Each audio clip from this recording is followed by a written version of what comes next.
What are your thoughts on that? Well, you heard earlier that there's no real concern about aluminum because it's such a small amount, and so it really shouldn't matter. But the kind of aluminum that we put into vaccines is a different kind of aluminum that we see environmentally.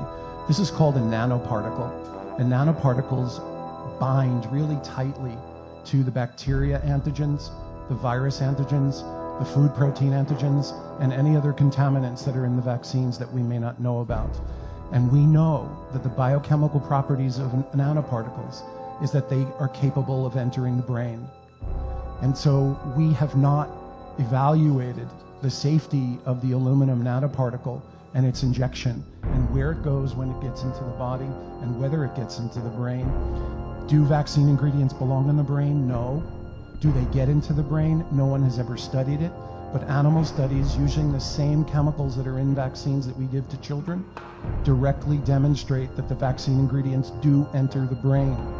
We are ignoring this information. There are scientists in Europe who've actually done studies on the aluminum nanoparticle and have shown that it can persist in the brain for years and decades. And so what we're seeing is a large outbreak of neurodevelopmental disabilities in adults, including Alzheimer's. And one of the main factors that they're finding in the brains of people with Alzheimer's is the aluminum nanoparticle that's directly related to the vaccines that we're giving.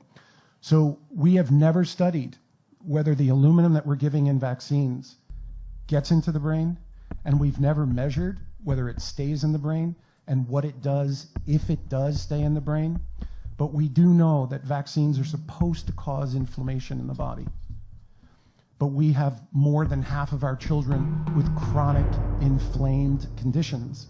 And we've never allowed ourselves to ask the question, if the vaccines cause inflammation acutely, do they continue to create inflammation chronically? We have 1 in 5 with neurodevelopmental disabilities, 1 in 10 with ADD and ADHD, 1 in 35 with autism, 1 in 11 with asthma, and 1 in 20 under the age of 5 with seizures. And the autoimmune diseases are exponentially rising, and we are finding that the viruses and the bacteria that we're injecting into the body, along with the adjuvants, create something called molecular mimicry, which means the body sees those viruses thinking that it's foreign, but actually finds pieces of those viruses that match pieces of the self. And the immune system doesn't differentiate between what it's been told to reject and itself. So it will turn the immune system on itself, leading to an autoimmune condition. We know this about hepatitis B, we know it about the Gardasil vaccine, and we know it about the flu vaccine. And we continue to say unequivocally that the vaccines have been studied effectively and that they're safe, and that's just not true.